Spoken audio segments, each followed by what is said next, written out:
Na esperança o chamou a conviver entre si como irmãos. Eis o tema do nosso primeiro episódio, Diálogos sobre a Fé e sobre a Esperança.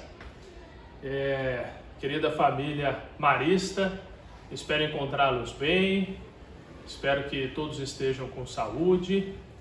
O objetivo desses nossos encontros aqui é discutir um pouco a experiência, a narrativa pessoal e fundamentada da experiência de fé e de esperança de cada uma das famílias que vão contribuir aqui conosco nesse videocast. Mas é importante a gente pensar o que realmente é a esperança, onde ela se situa na tradição teológica. A fé, a esperança e o amor, ou a caridade, como também é conhecido, e fundamentado lá na primeira carta de Coríntios, elas são conhecidas como virtudes teologais, ou seja, são virtudes que nascem da relação com o transcendente, com Deus. E com isso nós podemos classificá-las como experiências transcendentais. Veja, nós vivemos na experiência imanente, no dia a dia da vida, mas com um sentido de transcendência. Por quê? Porque esse ser humano é um ser de transcendência. É um ser que busca transcender os próprios limites, os limites da sua própria experiência. E curiosamente, quando a gente fala de encontro, de fraternidade, e como nos convida o Papa Francisco a lembrar de que Deus nos criou todos seres humanos, todos dotados de deveres, dignidade, direitos, e nos chamou, como o próprio encontro nos convoca, a conviver entre si como irmãos. Esse sentido de transcendência marca muito a experiência da esperança. E essa é a provocação desse encontro. Ele não tem por objetivo ou característica ser um encontro diplomático simplesmente, ou institucionalizado, como se, por exemplo, o colégio ou a pastoral quisesse simplesmente forçar um encontro entre nós. Na verdade, ela quer promover o reencontro, o encontro entre irmãos, que muitas vezes é marcado por certa estranheza na sociedade contemporânea.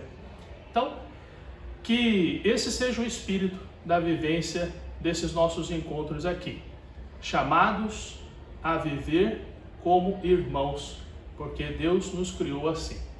Um abraço a todos.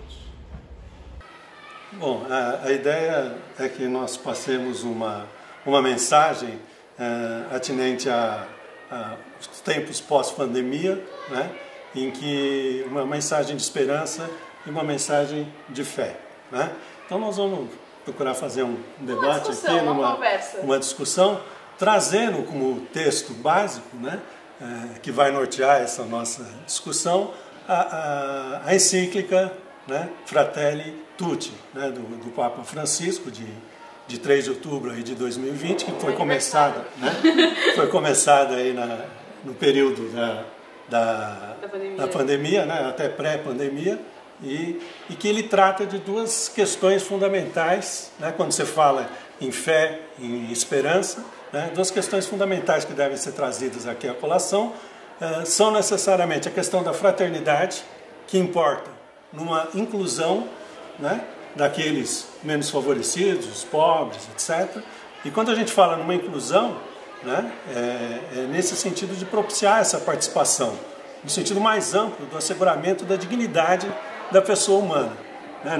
Não basta apenas nós termos aquela piedade, né, nós falamos em fraternidade, etc., mas propiciar uma efetiva participação. O próprio texto constitucional nos assegura o seguinte: o direito à vida, mas o direito à vida conjugado com a dignidade da pessoa humana. Né? E o que nós vislumbramos fundamentalmente hoje em dia? E para isso basta transitar pelas ruas aqui na capital. Né? Um aumento exacerbado dos moradores em situação de rua.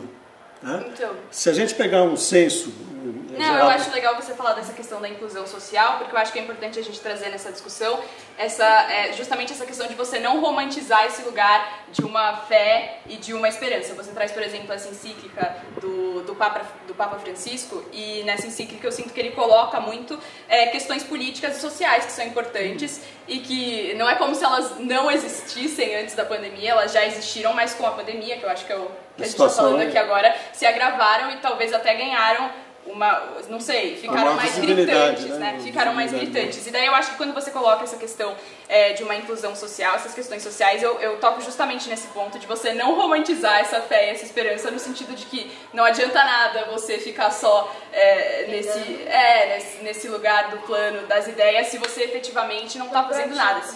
Se você não pratica, eu acho que entra num lugar de você não se isentar dessas questões e não fechar o olho para essas questões. E daí você coloca, por exemplo, a questão dos moradores de rua. Eu acho que um exemplo, pelo menos pra mim, né, nesse ramo mais religioso, de um cara que eu acho muito massa nesse sentido, é o padre Júlio Lancelotti, né? Você falou da questão dos moradores de rua, ele fala, ele tem um trabalho muito interessante, na verdade nem trabalho, né? Ele fala essa coisa de eu não trabalho com os moradores de rua, eu convivo com eles, porque o trabalho dá essa dimensão de como se fosse um objeto ou algo do tipo. Né? E ele diz, exatamente, ele diz que a gente precisa humanizar a vida humana, que por mais pareça algo óbvio, né, nesse aspecto, e ele diz isso não é um papel só dos religiosos, inclusive eu não conseguiria fazer parte dessa dimensão religiosa sem humanizar a vida. E daí eu acho que é esse contraponto mesmo, de essa romantização que eu coloco no começo estaria em contraponto com essa humanização, entendeu? Você não pode ficar só no plano dessa romantização se você não está, de fato, efetivamente, olhando para essas questões sociais. E eu pelo menos não me isento disso, né? Acho que de pensar até que ponto você está só pregando essas ideias e ficando nesse plano de, fé, esperança, se efetivamente você não está fazendo nada. Então acho que entra nesse sentido de não cair numa romantização. E quando se fala numa mensagem de esperança e de fé, é importante a gente remontar ao tempo mais pretérito aí e trazer uma situação que talvez poucos tenham conhecimento. A gruta aqui do nosso colégio, né, que é em ação de graças a Nossa Senhora de Lourdes, ela se deu num tempo pandêmico, né, na gripe de 1918, né? Então ela foi construída exatamente, o colégio aqui foi utilizado, não, aqui ainda que era no local antigo, na Avenida Tiradentes, né? Ele foi utilizado como hospital provisório, né? E nós tivemos o acolhimento aí de 1.600 tantas pessoas, embora tivesse 200 leitos, 1.600 pessoas foram atendidas aqui no colégio, né? E tivemos cerca de, acho que 200 óbitos naquela época, né? Mas por que surgiu, enfim, quando a gente fala nessa ideia de fé, de esperança, né? Por que se fez essa gruta em ação a Nossa Senhora de Lourdes, né? Porque nenhum aluno marista, né, e nenhum irmão marista, que na época tínhamos bastante, né, acabou sendo atingido por essa pandemia. Então aquela mesma fé que nós tivemos há mais de 100 anos atrás, é importante que nós traigamos aqui para esse momento atual, né? Quando a gente está no ambiente escolar, de trazer de fato esse pensamento crítico para as aulas, que é um negócio que eu sempre achei muito importante e que eu sempre carreguei e estou levando na faculdade agora também. Eu acho que o de mais valioso que eu levei no ARC são essas discussões que os professores propiciam nas aulas. Então, por exemplo, ensino religioso, eu acho que uma questão que o ARC traz que é super interessante é de você não pregar, por exemplo, uma doutrina em específico, mas você abrir esse olhar e ter um pensamento crítico com relação a essa questão religiosa, por exemplo, que a gente está colocando mesmo, de se pensar nessas questões, nesses valores humanos, assim, com um olhar crítico, sabe? Um viés humanizado nesse sentido. Então, tipo, aproveitar que a gente está no ambiente escolar e trazer essas questões nas aulas mesmo, que é um negócio que eu sou muito grata ao ARC nesse sentido. Então, meus professores de ensino religioso, sociologia, literatura e artes, que sempre souberam trazer essas questões, mas como eu falei no início, sempre fosse de uma forma romantizada e colocando efetivamente para pensar. Até a própria liberdade de crença, que no meu tempo não era assim no ARC, né? Nós tínhamos um ensino religioso.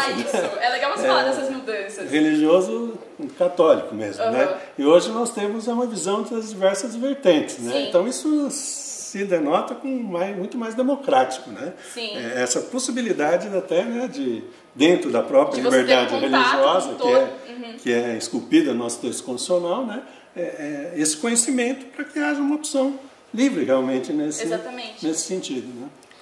Uma outra questão também, a Mariana trouxe aqui da questão de valorizar a vida, né? Eu não sei como que vocês encararam, mas eu me senti extremamente mal.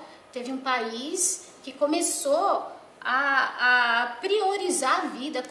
Como que você vai priorizar uma vida, gente? A vida, independente de ser do mais idoso ou menos idoso, tem o mesmo peso, né? Imagina aquelas famílias em casa ouvindo que o seu parente, o seu avô ou o seu pai tá na lista daqueles que vão deixar excluídos, né? Porque eles vão priorizar aqueles mais novos. É um momento de banalização. Quando ele fala da fraternidade, que o Papa fala nessa encíclica, né? Então ele fala de idosos, o Papa fala muito das crianças, etc., dos pobres, enfim, desde que de alguma forma eu acho ele o cara mais sensato tem desconfigurado essa dignidade da pessoa humana, né? Eu me permitiria até trazer uma questão que a minha esposa comentou acerca da música, né? Sim, Dias Melhores. Dias Melhores, né? Então essa mensagem que a gente acaba deixando aqui para os senhores, né, do Jota Quest, né? Dias melhores daqui para frente, dias melhores para sempre, né? No sentido, né, da dor, no amor. Né? E é legal dessa música, que essa música ela inclui, né, a própria pessoa, né? Vivemos esperando, ou seja, não estou me excluindo, né? Vivemos esperando que dias melhores mas não só esperar esses dias, né? Correr atrás para que isso seja efetivado. Através desse aspecto. Na esperança, o chamou a conviver entre si como irmãos. Caros amigos, a nossa reflexão hoje, ela foi importante porque, como nos afirma São Paulo, a esperança não decepciona. No entanto, nós vivemos em uma sociedade que é instantânea. As mensagens são instantâneas. As pessoas estão a todo momento querendo urgência nas respostas. E nós convidamos a você que nos assiste a esperar. Que este nosso encontro, este videocast, ele seja frutuoso para você que nos assiste, para que possa olhar o outro como irmãos, mesmo diante de uma sociedade que quer tudo para ontem e para amanhã. E o hoje, ele acaba ficando perdido diante da loucura que é conviver em nossa sociedade. Eu espero que vocês, de fato, nos acompanhem nos demais episódios e aproveitem conosco esta grande oportunidade de refletir um pouquinho sobre a esperança cristã. Um abraço a todos.